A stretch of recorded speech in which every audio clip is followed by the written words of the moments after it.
What A transfer window. Real Madrid അങ്ങനെ തൂക്കിയിട്ടുണ്ട്. 6 signing ആണ് നിലവിൽ നടത്തിയത്. ആദ്യം മാർക്ക് കുക്രയ്യനെ തന്നെ സൈൻ ചെയ്തിട്ടുണ്ട്.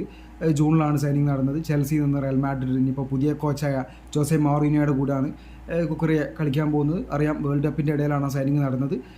വേൾഡ് കപ്പിൽ കുക്കറിയ സ്പെയിന് വേണ്ടി ഗംഭീര പെർഫോമൻസ് ആയിരുന്നു.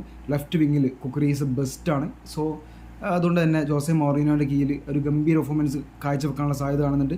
52 മില്യൺ പൗണ്ടിനാണ് കുക്കറിയനെ റയൽ മാഡ്രിഡ് തൂക്കിയത്. അടുത്ത സൈനിങ് നോക്കുകയാണെന്നുണ്ടെങ്കിൽ ഡെൻസൽ ഡംഫ്രീസിനാണ് റയൽ പൊക്കിയത്. 52 മില്യൺ പൗണ്ടിന് തന്നെയാണ് പൊക്കിയത്. അതും റൈറ്റ് അറ്റാക്കിംഗ് ബാക്കാണ്. ഇന്റർ മിലാൻ പൊക്കിയതാണ്. സോ എന്താ പറയുക, മൗറിനോ എന്ത് പറയുന്നു അത് പെരസ് പൊക്കുന്നൊരു അവസ്ഥയാണ് ഇപ്പോൾ റയലിലുള്ളത്. സോ വേൾഡ് കപ്പിൽ നെതർലാൻഡിന് വേണ്ടി 2 അസിസ്റ്റൊക്കെ കൊടുത്തിട്ടുണ്ട്. ഗംഭീര പെർഫോമൻസ് ആയിരുന്നു. സോ അതും ഗംഭീര സൈനിങ് തന്നെയാണ്. സോ അടുത്ത സൈനിങ് നോക്കുകയാണെന്നുണ്ടെങ്കിൽ ഇബ്രാഹിമ കോൻഡെയാണ്.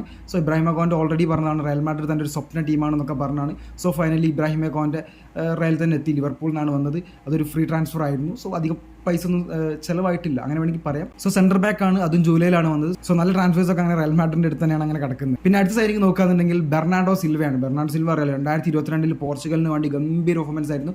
കഴിഞ്ഞ 2026 അത്ര മോശമില്ലാത്ത പെർഫോമൻസ് ചെയ്തിട്ടുണ്ടായിരുന്നു. പക്ഷേ 2022 ബെർണാഡോ സിൽവ പോർച്ചുഗലിന് വേണ്ടി ഗംഭീര പെർഫോമൻസ് ആയിരുന്നു. സിറ്റിയിൽ നിന്നാണ് വന്നത്. അറിയാലോ, ലോകത്തിലെ തന്നെ ഏറ്റവും നല്ല അറ്റാക്കിംഗ് മിഡ്ഫീൽഡേഴ്സിൽ ഒരാളാണ് ബെർണാഡോ സിൽവ. അതിൽ യാതൊരു സംശയമില്ല. മൗറിനിയോന്റെ കീഴിൽ വരുമ്പോൾ സിൽവന്റെ വർക്ക് റേറ്റും ടാക്ടിക്കൽ ഡിസിപ്ലിനും അതുപോലെ തന്നെ ക്വിക്കായിട്ട് ഡിസിഷൻ എടുക്കാനുള്ള ആ കഴിവൊക്കെ മൗറിനിയോന്റെ സ്ക്വാഡിൽ എന്നും കാണാൻ സാധിക്കുമെന്ന് പ്രതീക്ഷിക്കുന്നുണ്ട്. കാരണം ഭയങ്കര ആപ്റ്റാണ് മൗറിനിയോയുടെ സ്ക്വാഡിൽ സിൽവ. ഭയങ്കര ആപ്റ്റാണ് ബെർണാഡോ സിൽവ. മൗറിനിയോന്റെ സ്ക്വാഡിലെ പ്രധാന താരമായിരിക്കും എന്തായാലും ബെർണാഡോ സിൽവ, കാരണം ഗംഭീര പെർഫോമൻസ് ആണ്. പിന്നെ നടന്ന സൈനിങ് ആണ് റയൽ മാഡ്രിഡിൻ്റെ ഏറ്റവും നല്ല സൈനിങ് ആയിട്ട് വിലയിരുത്തപ്പെടുന്നത് യാൻഡി മോൻ്റെ ബുണ്ടസ് ലീഗയിലൊക്കെ കഴിഞ്ഞ ഗംഭീര പെർഫോമൻസ് ആയിരുന്നു. ഒരുപാട് ഗോൾ അടിച്ച് കൂട്ടിയിട്ടുണ്ട്. റൈറ്റ് വിങ്ങിൽ തിളങ്ങിയ ആൾ തന്നെയാണ് യാൻഡി മോൻ്റെ. അപ്പോൾ വേൾഡ് കപ്പിൽ നോക്കുകയാണെന്നുണ്ടെങ്കിൽ ഐവറി കോസ്റ്റിക്ക് വേണ്ടി ഗംഭീര പെർഫോമൻസ് കാഴ്ചവെച്ചിട്ടുണ്ട്. 19 വയസ്സുള്ളൂ. അതുകൊണ്ട് തന്നെ ഗംഭീര സൈനിങ് ആയിട്ടാണ് ഇത് വിലയിരുത്തപ്പെടുന്നത്. RB ലൈപ്സിൽ നിന്നാണ് റയൽ മാഡ്രിഡ് പൊക്കിയത്.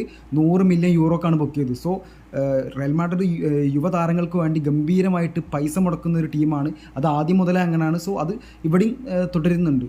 സോ ഗംഭീര പെർഫോമൻസ് ആയിരിക്കാം.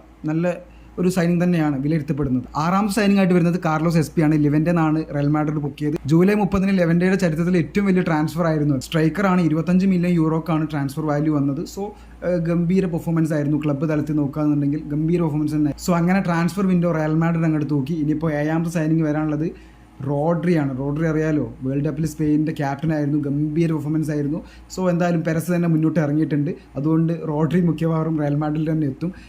കാരണം 75 മില്യൺ എങ്ങാണ്ടാണ് ഇപ്പോൾ, 75 മില്യൺ യൂറോയാണ് ഇപ്പോൾ മാൻ സിറ്റി ചോദിക്കുന്നത് എന്നൊക്കെയാണ് കിട്ടിയ റിപ്പോർട്ടുകൾ പ്രകാരം അറിയുന്നത്. സോ ഗംഭീര സൈനികളാണ്. ഈ ട്രാൻസ്ഫർ വിൻഡോ മൊത്തത്തിൽ റയൽ അങ്ങോട്ട് തൂക്കി എന്ന് വേണമെങ്കിൽ പറയാം. റോഡറിനെ കൊണ്ടുവരണം എന്ന് പറയുന്നത് എന്താണെന്ന് വെച്ചാൽ ടോണിക്ക് പകരക്കാരനായിട്ട് റയൽ മാഡ്രിഡിന് ഇതുവരെ ആരും കാണാൻ സാധിച്ചിട്ടില്ല. സോ അത് തന്നെ ഒരു മിസ്സിംഗ് പീസ് ആണ്. അതാണ് റോഡ്രി എന്ന് നമ്മൾ പ്രതീക്ഷിക്കുന്നത്. സോ റയൽ മാഡ്രിഡ് ഇപ്പോൾ ബാർഗെയിൻ ചെയ്യുന്നുണ്ട് എന്നൊക്കെയാണ് കിട്ടിയ റിപ്പോർട്ടുകൾ.